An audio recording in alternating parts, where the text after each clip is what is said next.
Mi hermana me envió sin querer un audio donde toda mi familia se reía de mí, diciéndome que era un perdedor sin futuro. El problema es que yo había estado financiando sus vidas durante casi una década. No dije nada, pero cuando llegó el momento de la siguiente transferencia. Me llamo Sebastián, tengo 36 años.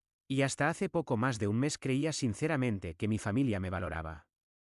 No soy de los que andan presumiendo sus logros, pero durante casi 9 años consecutivos estuve sosteniendo económicamente a prácticamente todos mis familiares cercanos. El alquiler del piso de mi tío Rodrigo, las facturas de electricidad y gas de mis padres, la conexión a Internet de mi hermana Patricia, la misma que provocó todo este caos, e incluso los tratamientos médicos de mi abuelo cuando le diagnosticaron diabetes hace 3 años.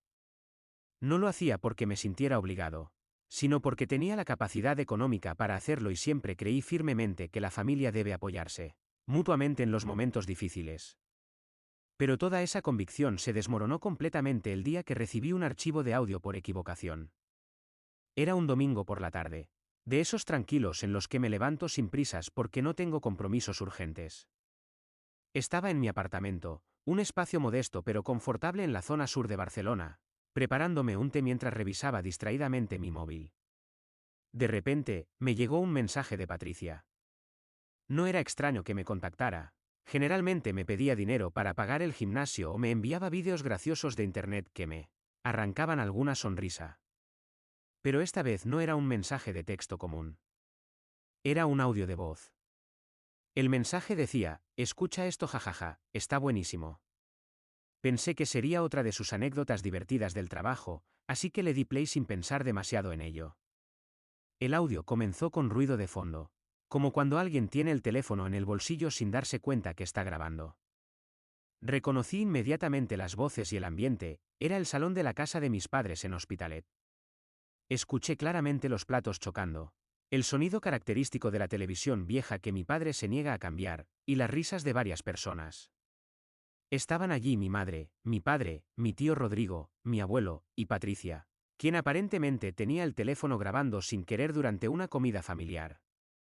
Al principio todo parecía normal, conversaciones triviales sobre el partido del Barcelona y quejas sobre el clima. Hasta que escuché mi nombre. Sebastián es el perdedor oficial de esta familia, ¿no creen? Dijo mi tío Rodrigo entre carcajadas mientras al parecer servía vino.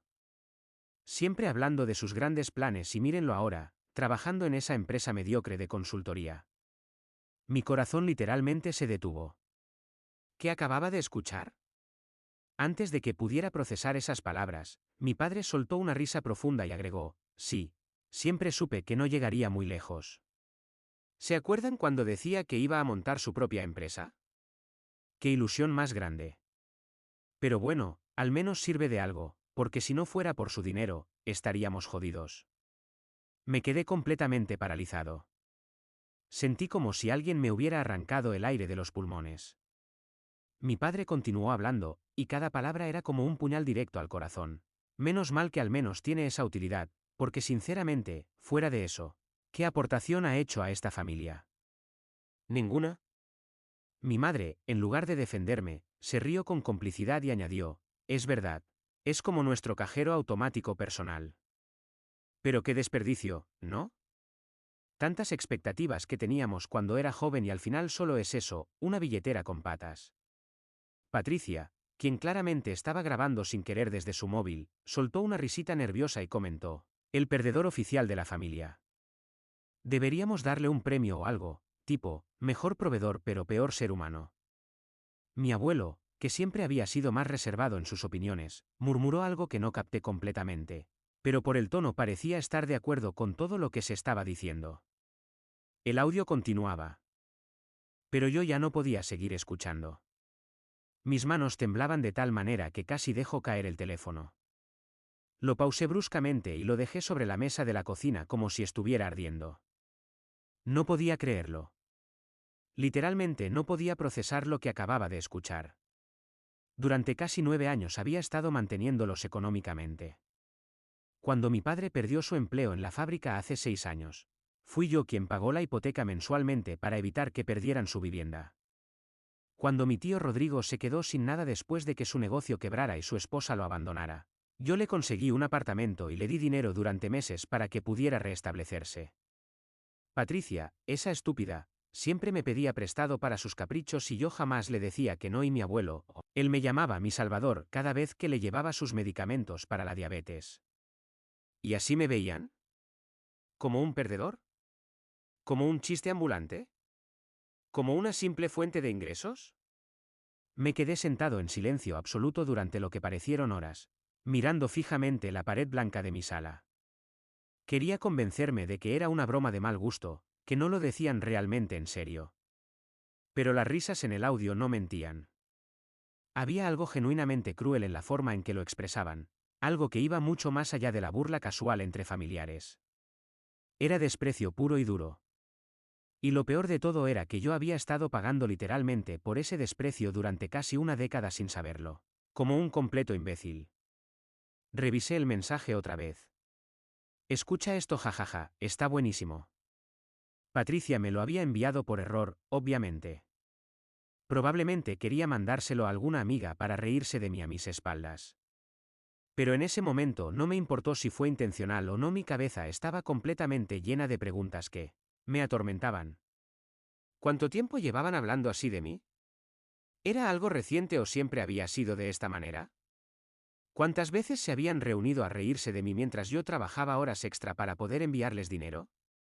Y lo más importante de todo, ¿por qué diablos nunca me di cuenta?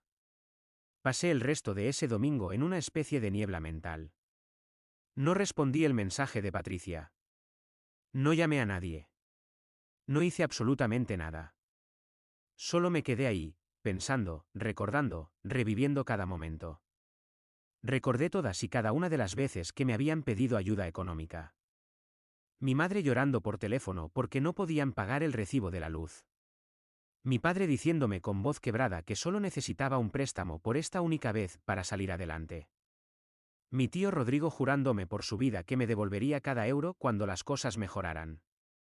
Nunca me devolvió nada, por cierto. Ni un solo euro. Y yo, como el idiota más grande del universo, siempre decía que sí. Siempre.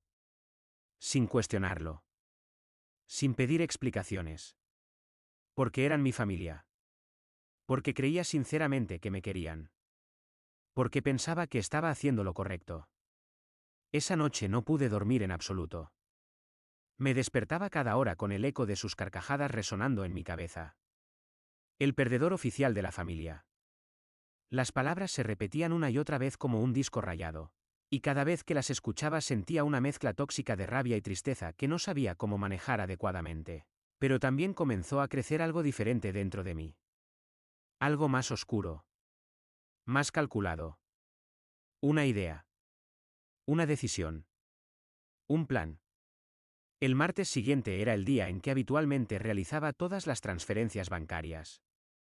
Siempre seguía la misma rutina meticulosa, transfería dinero a la cuenta de mi tío, pagaba las facturas de mis padres a través de la banca online, le enviaba algo a Patricia por si acaso lo necesitaba. Era prácticamente un ritual mensual automático. Pero esta vez, mientras miraba la pantalla de mi ordenador portátil con todas las páginas de los bancos abiertas y listas para procesar los pagos, no hice absolutamente nada. Cerré la laptop con un golpe seco y me quedé mirando el techo durante largo rato. No iba a darles ni un euro más. Pero tampoco iba a decirles nada todavía. Quería observar con atención qué pasaría exactamente cuando el dinero dejara de llegar. Quería verlos desesperarse. Los días siguientes fueron extrañamente silenciosos. Nadie me llamó inicialmente, supongo que porque aún no se habían percatado de que faltaban los pagos habituales. Pero el viernes por la mañana, mi madre me escribió un mensaje: Sebastián, ¿ya pagaste la electricidad? Me llegó un aviso de corte de suministro por falta de pago. Le respondí con un mensaje deliberadamente vago: no he tenido tiempo esta semana, mamá. Lo veo después. Era completamente mentira. Tenía todo el tiempo del mundo. Pero quería ver hasta dónde llegaba su dependencia de mí. El sábado por la tarde, mi tío Rodrigo me llamó directamente: oye, Sebas, el dueño del piso dice que no ha recibido el alquiler de este mes. ¿Qué está pasando? Le dije exactamente lo mismo: estoy muy ocupado con el trabajo, tío. Lo reviso cuando pueda. Él se rió nerviosamente como si no me creyera del todo y colgó rápidamente. Patricia fue la siguiente en la lista. Me mandó un mensaje el domingo: hermano, ¿me puedes transferir algo para el gimnasio y unas cosas que necesito? Estoy sin nada. No le contesté. Simplemente ignoré el mensaje por completo. Y así fueron pasando los días, con pequeños mensajes cada vez más desesperados y llamadas que yo ignoraba sistemáticamente o respondía con excusas cada vez más vagas. No sabía exactamente cuánto tiempo podría mantener esta estrategia, pero algo estaba absolutamente claro en mi mente. No iba a seguir siendo su maldito cajero automático nunca más. El martes de la semana siguiente, exactamente 2 semanas después de escuchar ese audio devastador, mi padre me llamó. Su voz sonaba tensa, casi agresiva, completamente diferente a como solía hablarme. Sebastián, ¿qué coño te pasa? Tu madre dice que no has pagado nada este mes y tu tío está histérico porque lo van a echar del apartamento. ¿Estás bien o qué? Respiré profundamente antes de contestar, manteniendo mi voz completamente tranquila. Sí, papá, estoy perfectamente bien. Solo estoy reconsiderando algunas cosas en mi vida. Hubo un silencio incómodo del otro lado de la línea. Luego soltó un suspiro exasperado. Bueno, pues reconsidéralo rápido, ¿eh? Esto no puede esperar más tiempo. Tenemos problemas serios aquí. Colgué sin decir nada más y me quedé mirando el teléfono fijamente. No les había mencionado nada sobre el audio todavía. Ni una palabra. Pero algo fundamental había cambiado dentro de mí. Ya no sentía esa obligación ciega de ayudarlos. Por primera vez en casi 9 años, me pregunté qué pasaría exactamente si dejaba de ser el perdedor, que pagaba absolutamente todo. Y mientras miraba mi cuenta bancaria, viendo el dinero que finalmente no se iba a ir en sus caprichos y necesidades, empecé a elaborar mentalmente un plan mucho más elaborado. Un plan de venganza. Habían pasado ya 3 semanas completas desde que escuché ese maldito audio, y mi vida había experimentado cambios más profundos de los que inicialmente esperaba. Ya no contestaba las llamadas de mi familia con la misma rapidez de antes, y cada vez que me pedían dinero con más desesperación, les daba excusas cada vez más elaboradas y vagas. Al principio pensé honestamente que no se darían cuenta tan rápidamente de mi ausencia financiera, pero no tardaron ni un mes en empezar a desesperarse completamente. Y yo, por primera vez en muchos años, sentía un extraño placer casi sádico al observar cómo se retorcían sin mi ayuda constante. El miércoles de la tercera semana, mi madre me llamó 5 veces consecutivas. No contesté las primeras 4 llamadas, pero a la quinta decidí finalmente atender. Su voz sonaba al borde de la histeria. Sebastián, ¿qué diablos te está pasando? La electricidad se cortó hace 2 días y tu padre está absolutamente furioso. No pagaste la factura. Te dije que había un aviso urgente.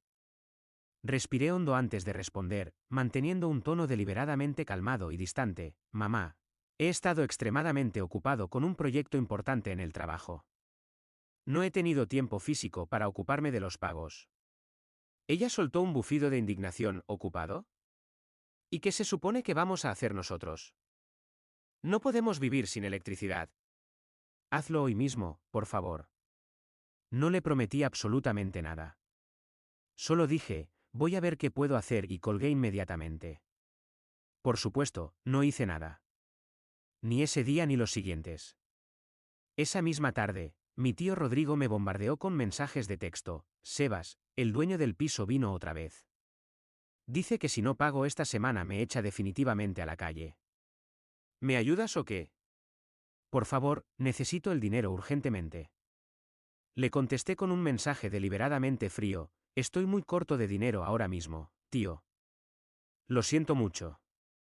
Era completamente mentira. Tenía más que suficiente en mi cuenta bancaria. Pero no iba a darle ni un céntimo más. Quería ver exactamente hasta dónde llegaba su paciencia y su capacidad de valerse por sí mismo. Patricia fue la siguiente en aparecer en escena. Me llamó el jueves con esa voz despreocupada que siempre usaba cuando quería manipularme para conseguir algo. Hermano, ¿qué pasa contigo? No me has contestado nada en semanas.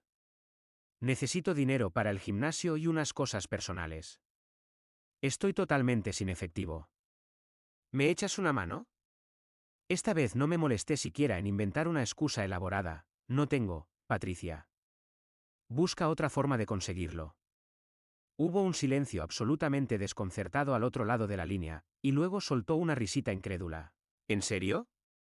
¿Tú sin dinero? Venga ya, no me jodas. Siempre tienes. Pues esta vez no, dije firmemente y colgué antes de que pudiera seguir insistiendo. El viernes, mi padre me llamó otra vez. Esta vez no estaba simplemente tenso, estaba absolutamente furioso. Sebastián. ¿Qué demonios te está pasando? Tu madre está llorando porque llevamos casi un mes sin electricidad. Tu tío dice que lo van a desalojar del apartamento. Y Patricia anda pidiéndome a mi dinero que no tengo. ¿Dónde coño estás metido que no puedes ayudarnos como siempre? Me quedé callado durante un largo momento, dejando que su enojo llenara completamente el silencio incómodo. Luego dije con voz firme, papá, no puedo seguir pagándolo absolutamente todo. Tengo mis propios gastos y problemas que atender. Él soltó una risa amarga y sarcástica. ¿Tus problemas? ¿Qué problemas tienes tú viviendo solo en ese apartamentito sin ninguna responsabilidad real? Si no fuera por nosotros, ni siquiera tendrías familia. Haz tu parte como corresponde. Colgó bruscamente antes de que pudiera responder nada. Esa conversación me dejó temblando, pero no de miedo ni de culpa, sino de pura rabia contenida. Si no fuera por nosotros, ni siquiera tendrías familia. ¿En serio había dicho eso? Durante casi 9 años consecutivos había sido yo quien los mantenía completamente a flote económicamente. Y ahora me echaban en cara que ellos eran mi familia como si me estuvieran haciendo algún tipo de favor enorme. Fue precisamente en ese momento cuando decidí definitivamente que no solo iba a dejar de ayudarlos económicamente, iba a hacer que pagaran de verdad por lo que habían dicho en ese audio. No sabía exactamente cómo todavía, pero la idea empezó a tomar forma concreta en mi cabeza como una semilla oscura que crecía rápidamente. Los días siguientes fueron un caos absoluto para ellos, y yo lo observaba todo desde la distancia segura y cómoda de mi apartamento. Mi madre me enviaba mensajes cada vez más desesperados, contándome que estaban usando velas en la casa porque no podían pagar la reconexión del servicio eléctrico. Mi tío Rodrigo me llamó una noche completamente histérico, gritándome que el dueño del piso había puesto un candado en la puerta y que estaba durmiendo en el sofá de un conocido. Patricia me escribió varios mensajes insultándome directamente. Eres un egoísta de mierda, Sebastián. Pensé que éramos familia de verdad. Hasta mi abuelo me dejó un mensaje de voz con su característica voz temblorosa. Sebastián, hijo. ¿Por qué no me ayudas con mis medicinas para la diabetes? Me siento muy mal últimamente. Escuché ese mensaje completo y lo borré inmediatamente sin contestar. No sentí ni una pizca de culpa. Eso me sorprendió inicialmente, porque siempre había sido el tipo de persona que se preocupaba genuinamente por todos. Pero cada vez que dudaba aunque fuera un segundo, recordaba ese audio maldito. El perdedor oficial de la familia. Sus carcajadas. Sus burlas despiadadas. Sus comentarios crueles. Y esa rabia renovada me mantenía absolutamente firme en mi decisión. No les debía nada. Absolutamente nada. Ellos me habían usado descaradamente durante años, y ahora que el dinero se había acabado definitivamente, estaban perdiendo completamente la cabeza. Mientras tanto, empecé a hacer cambios significativos en mi propia vida. Con el dinero que ya no gastaba en ellos mensualmente, pagué algunas deudas pequeñas que tenía acumuladas de la tarjeta de crédito. También me di un lujo que nunca me había permitido, compré un sofá nuevo de cuero auténtico para mi sala.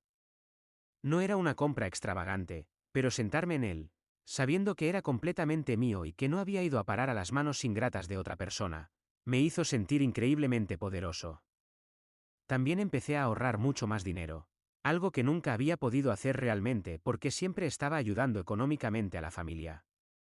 Por primera vez en casi una década, sentí que mi dinero era genuinamente mío y de nadie más. Pero no era suficiente todavía. La rabia seguía ahí, latente, y cada mensaje o llamada desesperada de ellos la alimentaba cada vez más.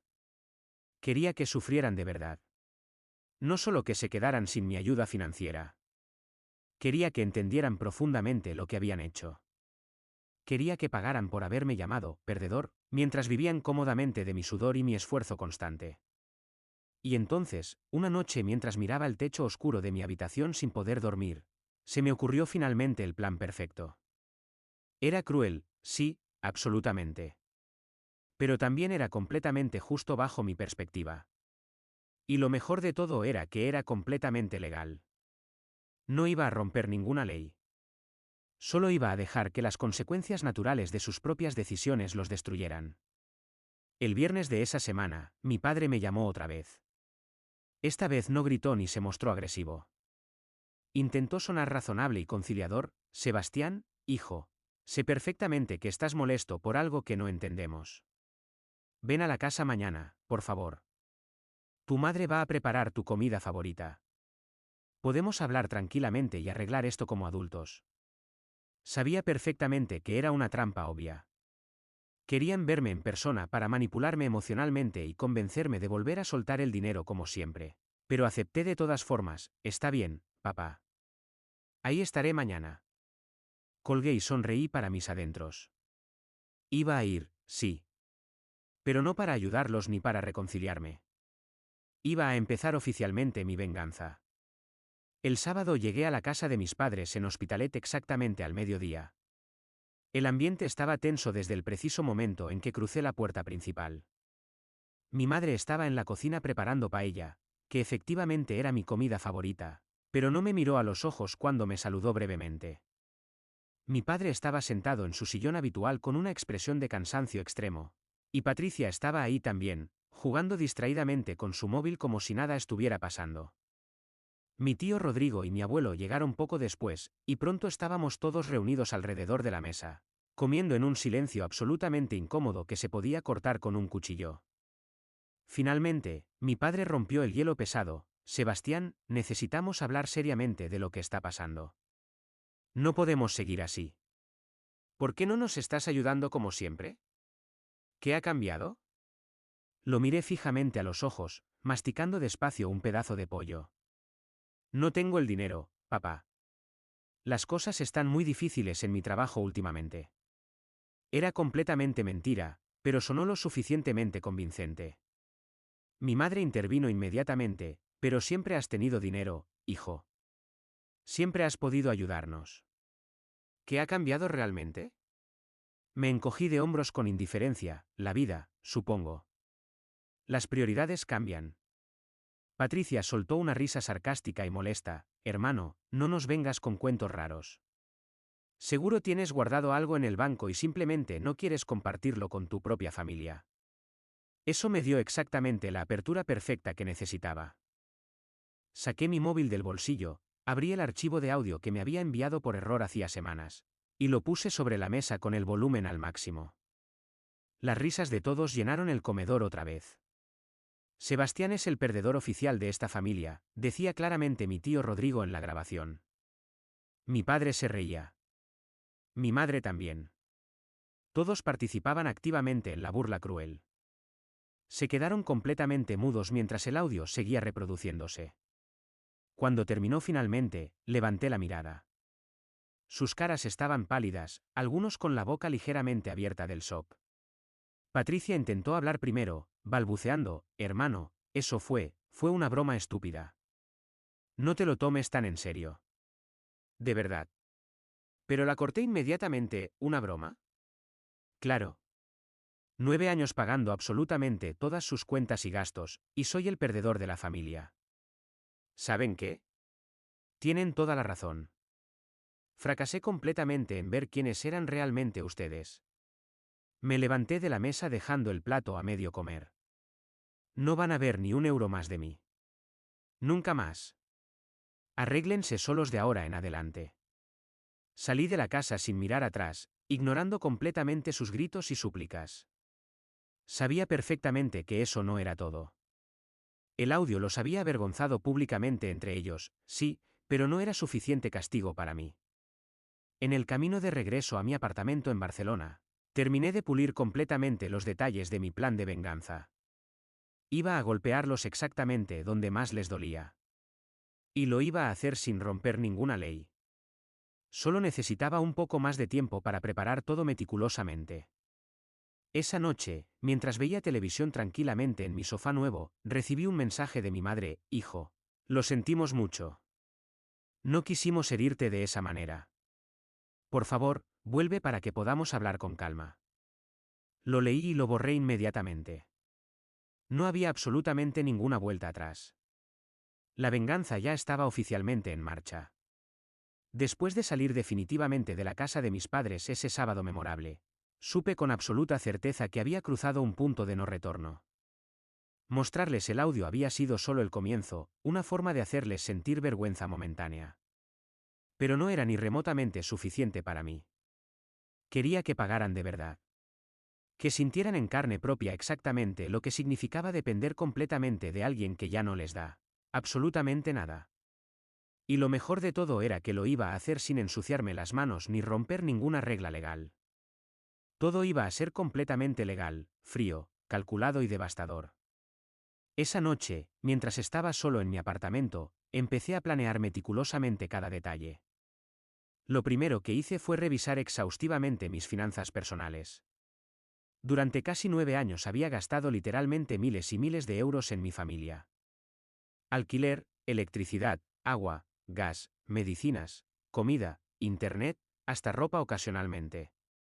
Pero ahora que no estaba soltando ni un céntimo, mi cuenta bancaria estaba más saludable que nunca. Tenía ahorros bastante decentes acumulados, y con mi sueldo mensual de la empresa de consultoría, que no era extraordinario pero alcanzaba perfectamente para mí solo, podía permitirme una vida realmente cómoda. Ellos, en cambio, no tenían absolutamente nada sin mí. Y ahí precisamente estaba la clave de mi venganza.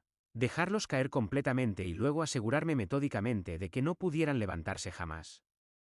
El domingo por la mañana me senté con una taza de café caliente y una libreta nueva.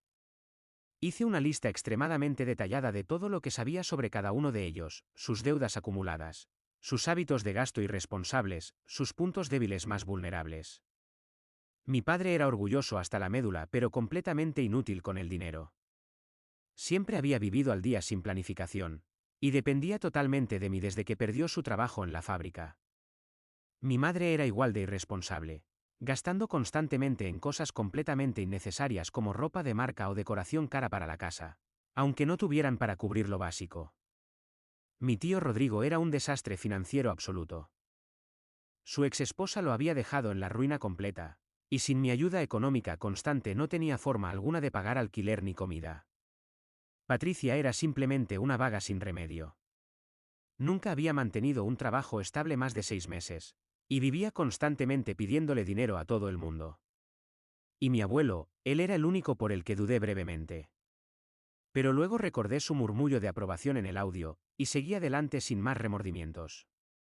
Mi plan de venganza comenzó con algo aparentemente simple pero extremadamente efectivo: cortar completamente cualquier posibilidad de que pudieran seguir usándome como red de seguridad financiera.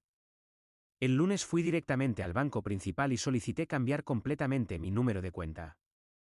Durante todos estos años había dejado que mi padre y mi madre tuvieran acceso directo a una cuenta secundaria, donde yo depositaba dinero regularmente para que ellos lo usaran.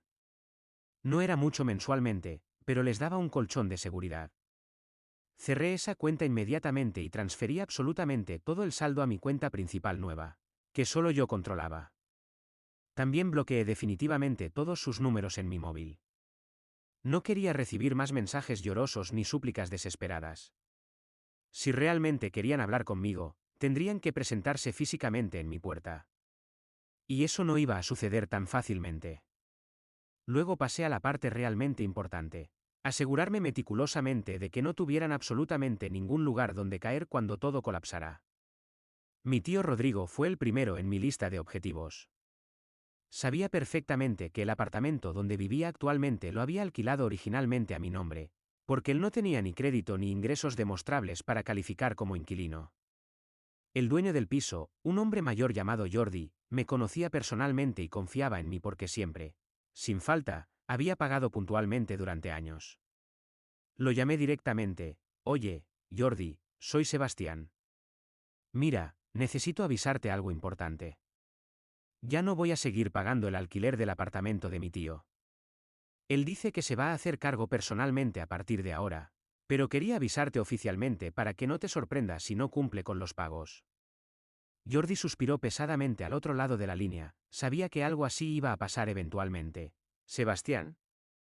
Gracias por avisarme con honestidad. Si no paga puntualmente este mes, lo saco inmediatamente sin más contemplaciones. Colgué con una sonrisa satisfecha.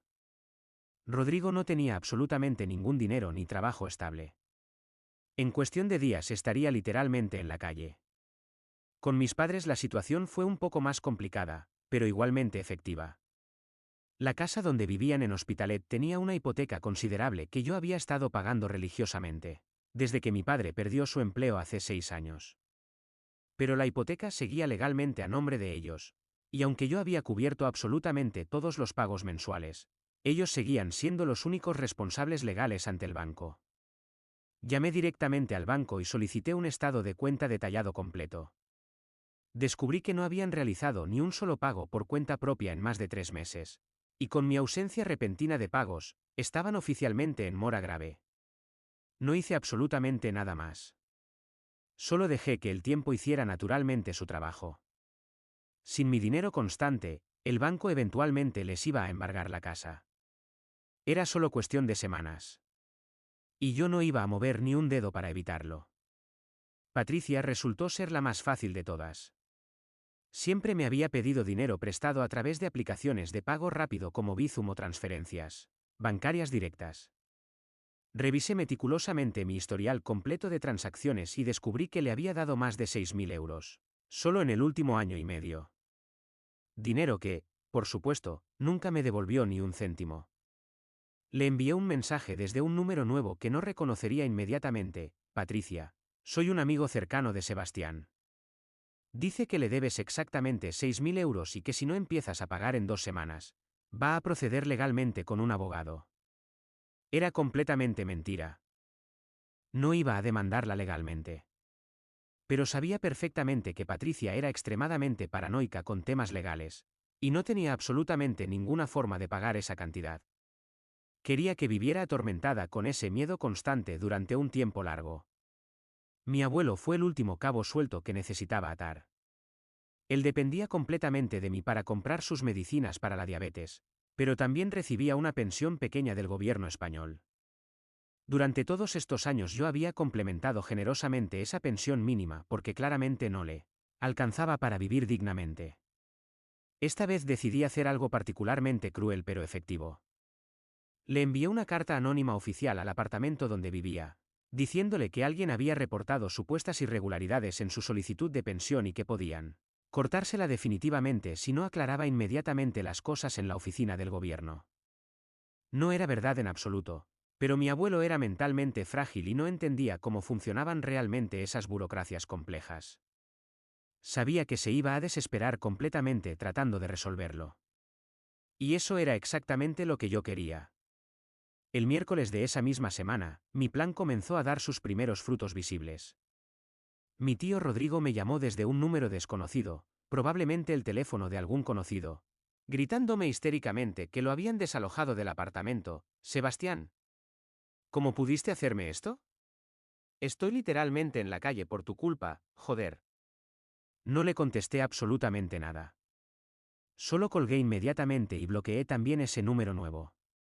El jueves, mi padre dejó un mensaje de voz largo y desesperado en mi buzón: la casa está en riesgo serio. Sebastián. El banco nos dio un ultimátum oficial de 2 semanas. Si no pagas ahora, nos vamos a quedar completamente sin nada. Haz algo, por favor. ¿Te lo suplico? Lo escuché completo sin ninguna emoción y lo borré inmediatamente después. El viernes, Patricia me bombardeó con mensajes de texto desde varios números diferentes. Hermano, ¿qué pasa con esos 6.000 euros que supuestamente debo? No tengo ese dinero. No me jodas así, por favor. Habla conmigo. No respondí a ninguno. El sábado de esa semana, mi venganza alcanzó su punto máximo de satisfacción. Había estado investigando intensivamente en Internet cómo acelerar legalmente las cosas sin meterme en problemas. Y encontré una verdadera mina de oro de información. Resulta que mi padre y mi madre habían pedido varios préstamos personales pequeños a mi nombre en el pasado. Obviamente con mi permiso explícito en ese momento, porque yo confiaba ciegamente en ellos. Nunca pagaron ni un euro de esos préstamos, pero como estaban técnicamente a mi nombre, afectaban negativamente mi historial crediticio personal. Fui directamente al banco principal, presenté todos los documentos necesarios, y pedí formalmente que transfirieran esas deudas acumuladas de vuelta exclusivamente a ellos. No fue un proceso fácil ni rápido. Tuve que firmar múltiples papeles y explicar detalladamente la situación. Pero al final lo conseguí exitosamente. Ahora, además de la hipoteca impagada, tenían deudas adicionales considerables que no podían pagar de ninguna manera. El banco no tardaría mucho en ir agresivamente tras ellos con acciones legales. Mientras tanto, yo empecé a construir activamente mi nueva vida completamente independiente. Con el dinero sustancial que había ahorrado, me mudé finalmente a un apartamento significativamente más grande y mejor ubicado en el distrito del Eixample de Barcelona. No era un lugar lujoso extraordinario, pero tenía una vista preciosa de la ciudad y espacio suficiente para sentirme realmente cómodo. También pedí formalmente un aumento salarial en mi trabajo. Como mi jefe sabía perfectamente que era un empleado confiable y dedicado, me lo concedió sin muchas objeciones. No era una cantidad extraordinaria, pero me permitió empezar a invertir un poco en la bolsa de valores, algo que siempre había querido hacer pero nunca pude por culpa de mantener económicamente a mi familia parásita. Poco a poco, mi vida empezó a sentirse genuinamente mía y de nadie más. 2 meses después del inicio de mi venganza. Finalmente supe con detalle cómo habían terminado todos ellos. Un conocido mutuo me contó la situación completa casi con placer morboso. Mi tío Rodrigo estaba viviendo en un albergue municipal para personas sin hogar porque ningún amigo ni conocido quiso seguir ayudándolo económicamente. Mis padres finalmente perdieron la casa por embargo bancario, y ahora rentaban una habitación minúscula en un barrio barato y peligroso de las afueras, peleándose constantemente porque no tenían dinero ni siquiera para comida básica. Patricia se había ido completamente de Barcelona según me contaron, escapando de deudas acumuladas y de gente que la buscaba para cobrarle dinero prestado. Y mi abuelo, después de semanas de estrés intenso constante por su pensión, había empeorado gravemente de salud y estaba internado en un hospital público de baja calidad, sin nadie que lo cuidara o visitara regularmente.